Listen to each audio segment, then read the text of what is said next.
When we started our deconstruction journey, Chelsea and I both expanded our knowledge and our worldview by reading books and following social media accounts of people like Dante Stewart, people like Nadia Boltz-Weber, Sarah Bessey, and Rachel Held Evans. And even though Rachel Held Evans has passed, she started a conference in Minneapolis called the Evolving Faith Conference. It's a conference that Brandon and I would love to attend. Definitely. It would be a dream to be there. This conference is in October, and Brandon and I did the budget, and it looks like it'll be about $1,100 for us to go. We've started this podcast, and we do it on our own, and we do it for you guys. We have some sponsors, but we really need your help with this. Yeah, and so we've done the math, and we figured that if every one of our listeners just gives $8, then we could go to this conference for ourselves and for you. Mm-hmm. And I really believe that we could do it if we do it all together. So you'll find information in the link of our bio in this video for the next couple of episodes in our podcast so that you know how you can help us get to the Evolving Faith Conference. Thank you in advance for the way that you help us. We love you, dropouts.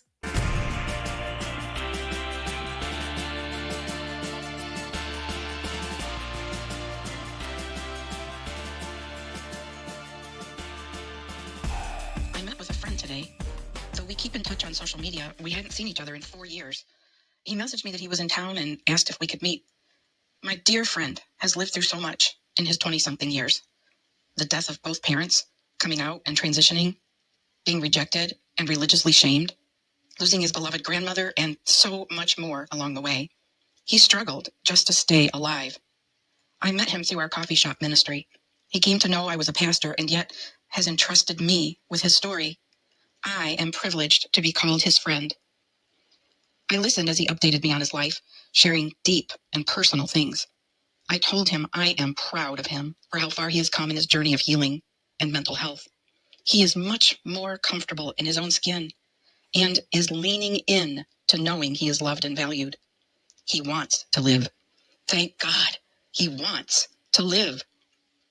When it was my turn to share about my life over the last 4 years, he learned I am no longer a denominational minister. He listened graciously to a condensed version of my own transitioning. My story of devastating church hurt, deconstruction, exiting ministry, reading a book of essays, and a powerful book study focused on bridging the gap between the church and the LGBTQ plus community. All of these resulting in the expansion of my heart to move more fully to embrace his wounded community. Our time together passed too quickly. We hugged tightly, anticipating when we could meet again. As he headed for the door, I thought about those sacred moments together. After receiving my story about the foundation of faith I have landed on, and my joy at now being able to absolutely be free to love, my friend gifted me with these words. I'm proud of you. Oh, hey, dropouts. Welcome to episode 16. The first and last episode 16 you'll ever hear from us. Man, I got that story a couple of weeks ago, and I think we just wanted to start tonight with that story because it's just such a beautiful picture of what ministry in Jesus actually looks like. And it was such a well-read story. She wrote it out and read it, and I just thought her articulation and the clarity of those moments in that sacred space, man, that was just beautiful. So much to unpack too. It's I know. I loved her understanding and love and support. Mm-hmm. And I love the way that the person she was meeting with was able to express their pride for a leader. Yeah. Oh yeah. And the leader received that. Yeah. Because sometimes leaders don't have that humility to accept I see you, you're growing from their people they shepherd. Yeah. There's no humility. Yeah. Right. Yeah. I think my favorite part of that story was when she acknowledged that how beautiful it was that when he transitioned, and obviously I don't know his story, but the result of that was that he was more free to be himself. Mm-hmm. And she saw that in him. Like, what a beautiful thing to be able to notice as someone that's leaning into God and like leaning into loving people. And then she said that he wanted to live. Right. Like he wanted to live.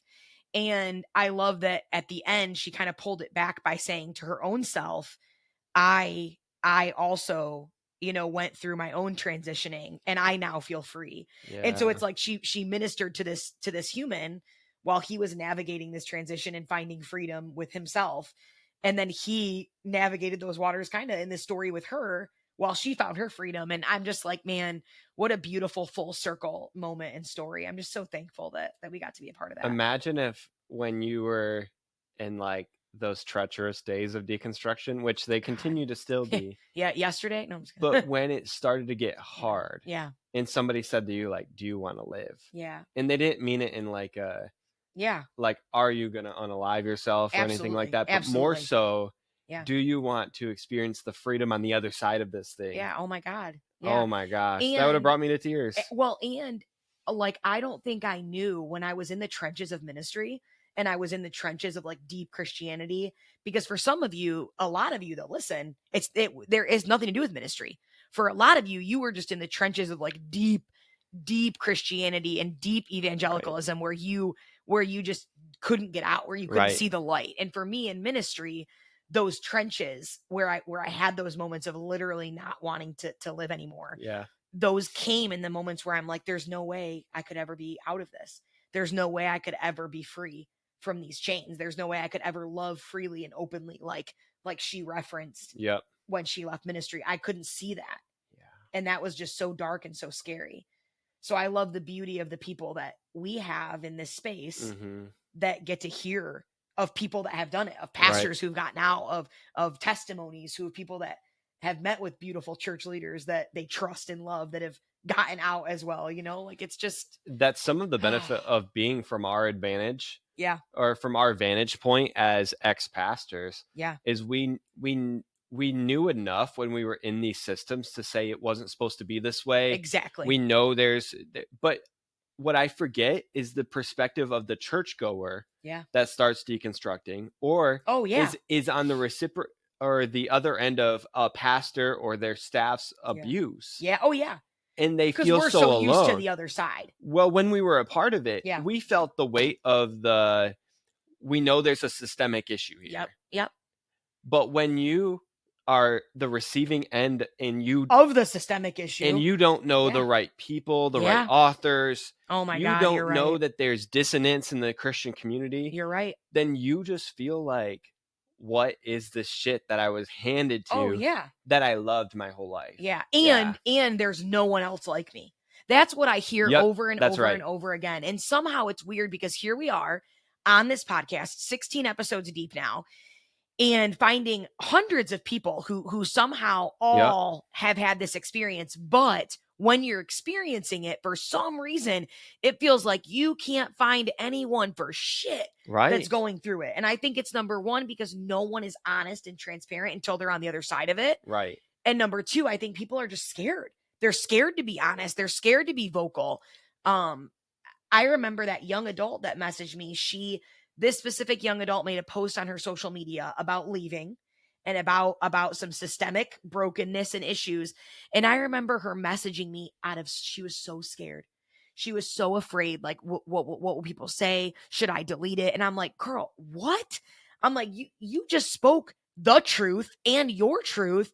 Do you have any idea how people need to hear that? And she's like, well, I've already gotten a few messages. I'm like, don't delete it. Like that people need to know that, like, they're not alone, and you being honest and vulnerable is like part of that process. That is really hard. And I have a lot of sympathy for that, because whenever you hold the tension of, is this the right thing to do? Yeah. Even if you're going to share the truth about your situation, like that person did, like, it's hard. I wrestle. I will wrestle in writing. I'll be the sweatiest I ever am, like, because maybe I should be going to the gym more, but like I'll get like sweaty palms and I'm typing up a message like a post, and I'm like, I know how this is gonna hit. Not everyone's gonna like me for this. Exactly. But I feel that the truth of it needs to be shared. So hard. Well, and you know what's so funny? You just made me think of this. And I hate I hate when I have to say things like this, and you'll know exactly when I say it, because it sounds like you have no humility. So I want to say, like, I swear I don't see myself this way, but I remember the Well, moment. if you're episode 16, you're one of the real ones. Yeah, exactly. Yeah. But I remember the moment for me almost where I went from like being so beloved and like everybody loved me, and I was all things to all people, and I just had all these friendships everywhere. And I remember I became the NYI president, and that didn't change. What does that mean to non-Nazarenes? Oh God. Well, we have an organization, Nazarene Youth International, which is just like all the teens in our denomination, right? They have global NYI, and representatives, president or whatever, and then they've got the nation, like the United States, Canada representative, and then they've got like local levels, districts. And so for our district, I was the president of our district. Yep. And I remember after that happened, still was beloved, still was great. People were so excited, yada, yada, yada. And then that summer, because I was elected, it was like in the winter, I think. Momentum or whatever kind of was that whole thing. Yep. It was like in the winter. And in the summer, I had gotten a black speaker for camp, a black female speaker. And it was the first double whammy, if you will. 100%. And it was the first black female speaker I think we had maybe ever had. Yep. And it was not the first person of color, but we definitely didn't have a lot. It was very, she was one of what, 4? First one I've ever seen. Yeah. So I say all that to say, I remember what it felt like to make that decision and to ask her to be a speaker and to like make that choice, to know that you are about to be outcasted from a community and in a small way in that. And I feel like similarly to sharing a post or being vocal or like speaking out, it's like that feeling when you know you're about to not be liked by everyone. And it really is the moment, I think, for everyone where you have to choose like Jesus or the people, Jesus or the religious leaders.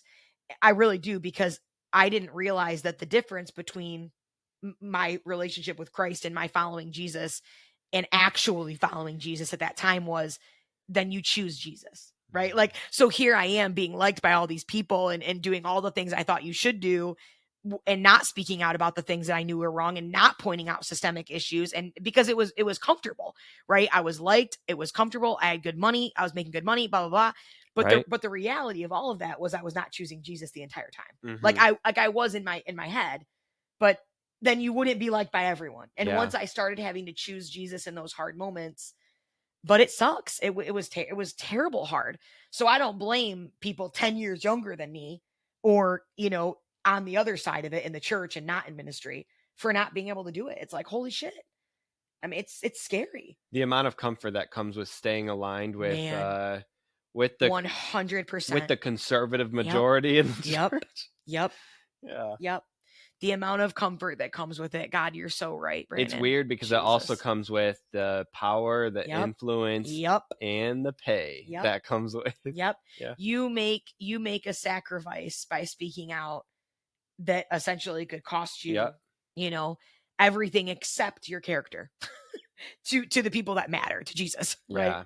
And to people that you meet along the way that get it and understand. But so we've got another caller. We're going to play this message for you. And this specific voicemail that we're going to play is, you'll hear a couple references in this voicemail to previous voicemails, because this caller was trying to collect their thoughts and had left us a few messages.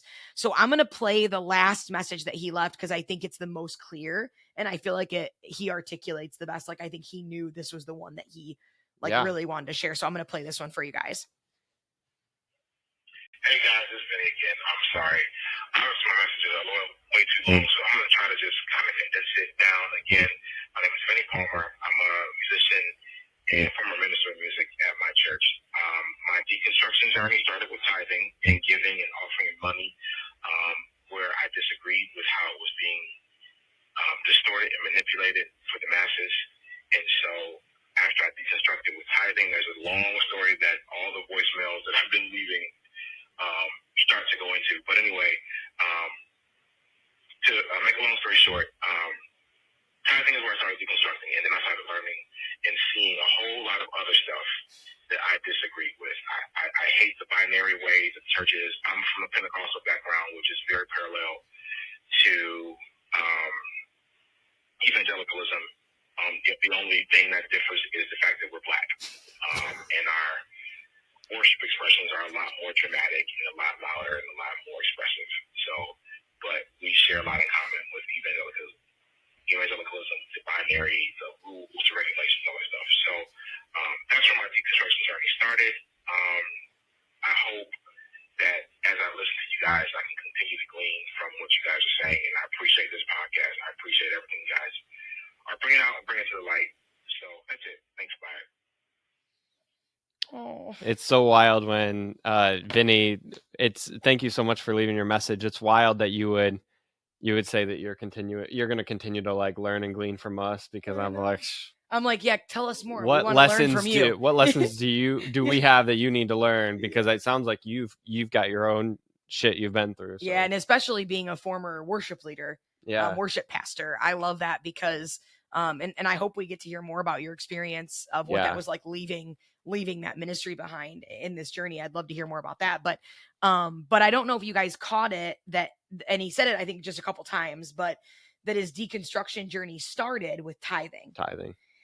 And so that made me really, really, it was interesting because earlier it was last week, I saw an article about tithing also. And it was something about, I'm not going to get all the details right, but it was like the former president of, I think, the Latter-day Saints or something. Was like, there was this big lawsuit against him and a couple other leaders in that time period, which was a few years ago, for like $1.4 billion of like tithes and offerings that were like spent on building like a mall or something. Like it was built on like a profitable like Park City mall or something. Yeah. And had nothing to do with like the church or like, and it was like, it was discovered that like they had totally, wasted all these funds. I mean, and by all these funds, I mean, 1.4 like billion dollars. Yeah. And so I saw that and I thought, damn, like these churches and this money. And then he left that voicemail and I was like, this is a good conversation to have. Definitely. So it's so weird. It has me wishing it was conversational with Vinny, because I wish I could ask questions about like, oh, what did you find with tithing? Because I know how my stomach feels about some things. Yeah. And I will say some things I'm unsure on what the like. Yeah. What am I supposed to do? Is that rule? Is that like, we can get into that, but I wish Vinny was here to kind of be like, I know. Well, this is what I found out because this is what I always heard. Yeah. Oh yeah. So. Yeah. Well, and I think it's interesting that you say that because we did get some perspectives, not from him necessarily, but on our social media, we had some messages that I want to read real quick, and I won't share names because like, I don't know if they want them shared, but this person said, I visited a church once that the pastor asked everyone to hold their money up in the air. Money, please. And I've heard a get out your wallets kind of situation. And shamed anyone that was a member or a regular attender that wasn't giving. I'm not sure if it was the norm there, but I decided that I never wanted to visit that church again. Weird. What made you not want to go there again? Did you not have a cute wallet that day? Like, I got questions. I have questions. I'm just kidding. Okay, next one. Chelsea, pull out your wallet. Oh, bro. It's empty. It's AF. glittery, I'm sure. Yeah, it's got rhinestones. This person said, no problem. It's like, no problem with tithing. Just cautious about who the pastor is and what they will use it for. Mm-hmm. And then this is the last one I wanted to read. And then this person put in quotations, it's for the community, end quotations. I am a part of that and I'm broke as fuck, but still handed over like the confusing, which I just thought was so funny. Yeah. I think the comment that one person left about who's the pastor is so funny because like that's a very specific, like, what's your character? Yeah. What have you done? Like, what organizations are you involved in? Yeah. Well, especially because we hear a lot of abuse cases around money in the church. 100%. So it's like 100%. So I'm just supposed to trust y'all. Like, again, I'm just like, oh it's so yeah, wild. I was a part of a church in my ministry where they had a case, like a big scandal, like a while before I was there. And this dude, he was the treasurer at their church, and he had embezzled like thousands and thousands of dollars. Like, I don't know what the exact number was, but the best part was when they like looked into this investigation, and like, this is hearsay, right? Like, I wasn't the one that investigated this case. So take this for what you will. But the person who told me attended the church when this happened. So they knew like all the tea. And they were one of my volunteers in my ministry at this church. And they told me that when they went into this dude's house to like arrest him and like investigate his house and stuff, like, because he embezzled so much money that it was like that, like a crazy high government that had to get involved or something. That's how much money it was. They found like sex toys and stuff. Like, this dude didn't just embezzle church money. This dude embezzled church money and was buying like the most, just like not clergy collars, I guess. No, I think there was collars, just not for. Oh, like, gotcha. Like the stuff that the stuff that these people told me that this dude that they found in this dude's house. Oh my gosh! And it's like, how long was this dude just skating money to his account? Because it was so much money, and he was there for a while. God, so funny. I mean, also like sad, but so crazy. Yeah, it's interesting to me that, and I think we have a unique, a unique connection with the young voice, young opinions on some of these things. Like, mid millennials and down, I feel like we have that influence, and we're kind of like gleaning these opinions from these generations. And I think like they aren't gonna put up with your bullshit. Not transparency. That's whatever right. the opposite of transparency. That's what they're not going to put up with. Yeah, your slippery snakiness. Yeah, slippery that snakiness. Right. That's probably the word. But right. You know what's funny is I was doing. Did we mention we're dropouts? I graduated with a 2.7. You already said that, and 2. I'm not saying my number again. 2. So you're gonna have to re-catch my 2.7 is way high. I think. I'm not sure. Anyway, but I did look up. I was looking up some stuff about like scripture, and a lot of the things that I was reading was saying that it's interesting how big tithing has become in churches. Mm-hmm. Like, it's never went away. Like, different things have went away in the church, like concepts or practices, but tithing has not. And they've said it's interesting because in Jesus's ministry in the New Testament, you really don't see a conversation about tithing happening. What you actually see is at one point Jesus scolding the Pharisees for being too legalistic. Exactly. For being too legalistic about 10%, or being too harsh about this Old Testament, idea. And I just thought that was kind of an interesting perspective, that's true. Like, I don't. Are you saying it's wild that the church doesn't allow flexibility and fluidity around money? What did he just say in that call? The binary of the church? Yeah, 100%. But that's what I mean. Can you what would it, just imagine with me, what would a church look like if they were like, we wanna be lenient for people that are poor, or lenient for people under 26 that might be starting their careers. Never heard of it. But we need to also like because they have to make money. I get it. Yeah. So they have to be able to say something of like, we want you to be able to give. But instead of a legalistic, you better hold up your wallet. Yeah. If you don't, you can't. Yeah. But what would it look like? Because I bet you somebody's in small group right now and they couldn't lead small group or because they didn't tithe. Because they didn't tithe. I was thinking too, like, I'm sorry that your church doesn't want to provide a service besides preaching and like Bible studies to make money.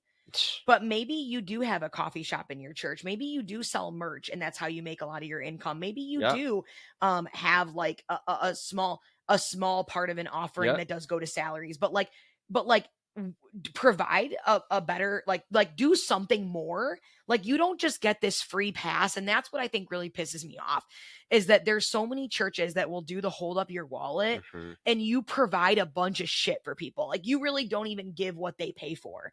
And what really gets me is, what would it look like for a church to say, hey, every Sunday, we're going to draw a name of one of our new college students and ask them to hold up their wallet. And I'm sorry. Yeah, exactly. No, that was the last church that you were at. No, but what would it look like to say, we're going to give out $100 gift card every week for the summer months to our college? Like, you guys don't, every dime you get in. What is so gut wrenching to me is that it rarely ever is talked about how hard that money is to give. or how hard money is for people. It's always just this like concept. You have to give your money. It's in the Bible. And it's never like, there's no flexibility. Like you were saying, Right. like, how could you not say things like, but you know what? Like, why do you say if you're not a member of the church, you don't have to give? But you don't say if you're broke as fuck, please save your money. Right. Like, Yeah. I don't understand. It doesn't make it make sense. Like, you don't have to give if you're not a member. If you're young and you serve on the church board and then you're asked to be a local pastor and then Right. you're like Right. talked with about your money, like why aren't you giving, those kind of things. Stop. Like, yeah. Is that a testimony? Because I need to hear that testimony. It might be a testimony. Oh my God. I cannot imagine. In my first pastoral assignment. They talked to you about tithing as a pastor when you were like 22, Yeah. 21? Yeah. Literally working for free. For free. Yeah. You were a volunteer I know. youth pastor. I know. And they had a conversation with you about tithing because you weren't tithing. This episode's over. I'm going to fucking shit my pants. I can't. And I'm probably going to hell because I lied. I was like, well, I've been doing it in cash. So. But this is the thing. Like, are you fucking kidding me? No way. And the thing about me knowing your job history is I'm like, you did not talk about politics from the pulpit and then also fuck over. For everyone watching Chelsea's energy explode right now. I'm sweating. God, I cannot. You know what's hard? I was just thinking, I don't want to sidestep what I just dropped on you a little bit. God. I was trying to think of like. Unbelievable. When you said it's always the sermons and the Bible studies, what they offer, yeah. I didn't start thinking about tithing in a creative way until my last church assignment where I was an executive assistant, because you were out of ministry. I was out of ministry, and but I supported a pastor that was really intuitive, or maybe there's another word for that. Ingenious, I would say. Yeah. And he's now a great friend, even since leaving. So everyone that's watched my job journey, you guys sponsor the podcast. Okay, just kidding. I'm just kidding. We love you. Keep going. But anyway, he took Jackie and I out to breakfast, checked in on us. Oh, that's so cute. In Grand Rapids? In Lansing. Oh, we were driving through, probably to come record a podcast or something. That makes sense. That's not bad. Anyways. But he would have gone to Grand Rapids, but he actually thinks of a lot of creative ways of like people to give, you mean? Yeah, if you get stuck in, well, the Bible says so. Yeah. He's not getting stuck there. What he's more so assessing is just the general decline in tithing. Yeah. And so how are we going to solve it as a church? And if your church is like used to like millions of dollars of income and you're losing 200,000 every year, you have to solve it somehow. Yeah, right. Exactly. And so you have to be willing to say like, well, are we going to open up a childcare center in our building? Are we going to? I love that. Instead of how are we going to hammer our people for more money? Yeah. I love that. Are we going to rent our spaces out and charge market rates instead of the church normal? Well, since you're a member, you can have a wedding here for $50. Yeah. And it's like, which I appreciate the churches that do that because we had something like that. But if your church trying to solve this, that's a whole lot better than issues. It's different. That's a whole lot better than saying to everyone, "Get out your wallets." No, for real. I was thinking, I don't know how to, but I started thinking about tithing differently too when I came down to Oaks, because when you walk into a homeless shelter, that's like it fucks you up. No, I'm just kidding. It does. I mean, it does because you start to see like, oh, they could use literally your $100 like on PB&J supplies. Like, yeah, right. Yeah. 100%. But instead the youth group's got to go to the dodgeball tournament 3,000. You know what I'm saying? Dude, I do. And you know what's so funny? We haven't talked about this, and we've got to do an episode at Oaks, in the next couple of months. But especially for the holidays, like, because that's when people give a shit about giving to homeless people is when it's cold. Yeah. But honest to God, it is so hard for me. Like, I see youth group events from like my friends, right? Like people that I'm friends with, people that probably are listening to this podcast. I know. And I love them, right? Like, I'm sorry if this is gonna hit different for you, but I see friends of mine and they're leading these events that I know costed them, it's 500, 1,000, 10 grand, well, that's dramatic, but very expensive events for entertainment value, right? And they'll spin it any sort of way. It's community. It's getting the kid. Like, no, bro, you guys can create community with a projector I know. At Oaks, with the shelter, with the kids, and doing a bunch of if you're creative enough to make a lumberjack dodgeball tournament, pizza palooza, pancake flapjack a thon. If you're creative enough as a leader to do that, yes. then try to have an event where you don't spend money on your students having fun, or do something for free or whatever, and go impact your community. Or do that event and host it at the shelter. Yeah. Host it at a food pantry. Host it at a place where people that aren't in just your youth group. I'm just saying, get creative. Right. So I think that's hard. Like, once you see, I think the money conversation does become very hard and very different when you are in a community that people are literally coming in and they're starving. Yeah. Like, literally had a kid come in today, had no food. He got school lunch because it's for free. It's free in Michigan, so it's free school lunch. But then literally they have no food in their house. No food, no money, and food stamps. Their bridge card didn't renew until today. So this was Wednesday that this happened. And he came in and he was just desperate for snacks. This 13-year-old kid. And you're just like, this is real. Right. But people that are the same age and that would look just like him and seem like him are getting a dodgeball flapjack lumberjack-a-thon down the road. You know what I mean? But that's the reality. So, like, that's just what's so sad about tithing and money. Like, if these churches that are saying pull out your wallets would actually take that money and not only pay for their staff or pay for their own shit, but then also go and I just feel like tithing would be a much better conversation. And I don't envy church leaders trying to solve this problem. Like, honestly, some of these questions, these are why I'm not in the church anymore, because they bother me too much. Yeah. These questions, because That's I fair. understand you have to still have community, but you better be able to show me what you're doing for your community outside of your church walls. Yeah. And like the one caller, like the one message said, like, I want to know who the pastor is and what they're doing with the money. Yeah. So do we. Yeah. So do we.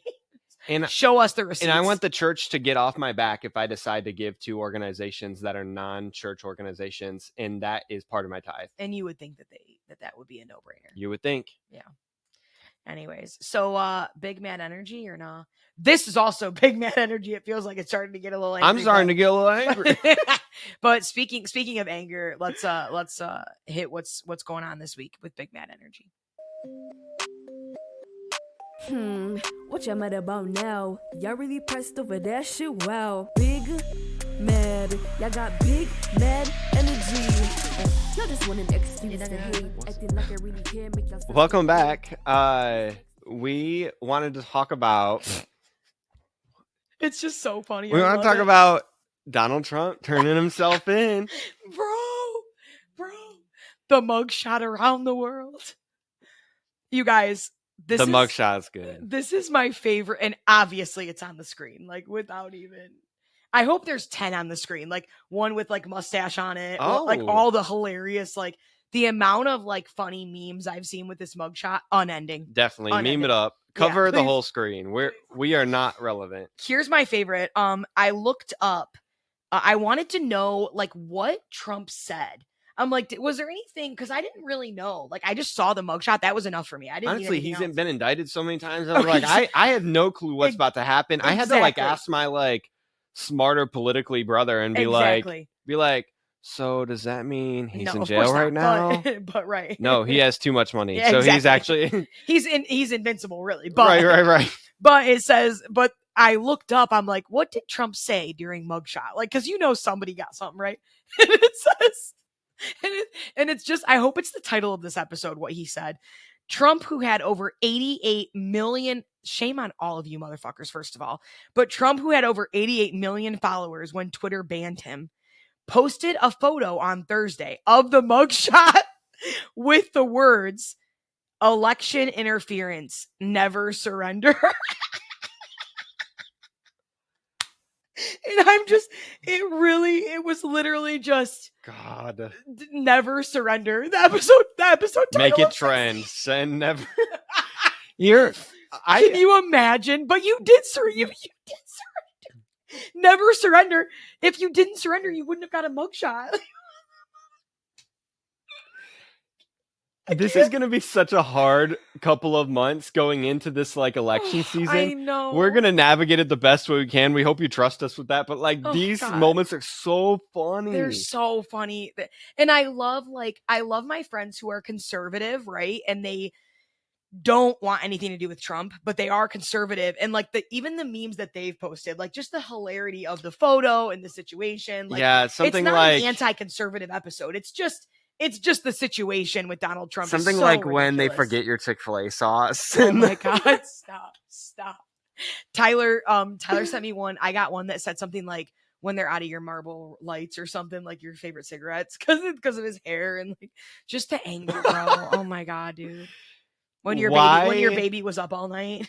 So why are conservatives mad about the Mugshot? Oh God, because never surrender. It's garbage. Trump is innocent. He's never done anything wrong. Yeah. That's why. So shame on every legal system ever. Stop the steal.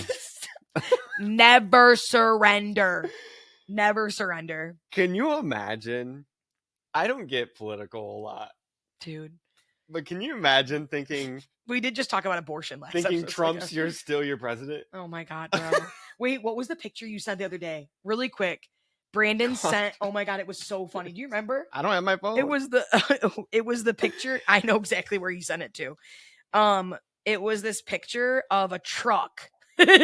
Oh, remember the truck? I was driving and this truck had the residues from their sticker that said Trump 2020 and the residue, and they had taken it off, but the residue mark was left on the truck. Dude. And still had the Make America Great Again in the window. Oh, but stop. Yeah. But yeah, it's just, but Brandon's caption was my favorite. And we've got to post this picture. I hope we can somehow like zoom in and get it and like blur out the license plate so we can post it. But Brandon's caption to this photo when he sent it to us was, must not have worked out for you. Because the truck says Trump 2020. Oh my God. But you can tell that they tried, like, yeah, to rub it off. Oh God, so funny, dude. So I don't know this answer. Is Trump in jail? Definitely don't. Is Trump in jail right now? Oh God, no. He took his picture and then left? Yeah, he has so much money. He bailed right out. He's like a multi-billion gajillion. See, I don't understand. What's over a billion? I don't because it's so fucked up. You know, one indictment in, and I would have been in jail. And he's got 8,000. No, a little slap on the wrist. You've been in jail. A little parking ticket. A little speed chase, and you almost went to jail. Oh my gosh. But that's for the next episode. We love you guys. Maybe. Party on. You'll have to stay tuned for 17 because we're definitely going to tell that story. Yeah. Kill me now. Sorry. Too bad. The time Brandon almost went to jail. See you guys next episode. That's a cliffhanger. Hey fam. Thanks for listening to this week's episode of the Religious Dropouts podcast. We hope it gave you a space to breathe, to laugh, and connect. It's our hope that as you journey along with us, that you too might find yourself saying, damn, it feels good to be a dropout. Be sure to check out our show notes for links to anything mentioned in this episode, including ways to connect with us on social media. We'd also love for you to like, subscribe, and share this podcast with anyone you know who might want to join our community. You are loved. Have a great week.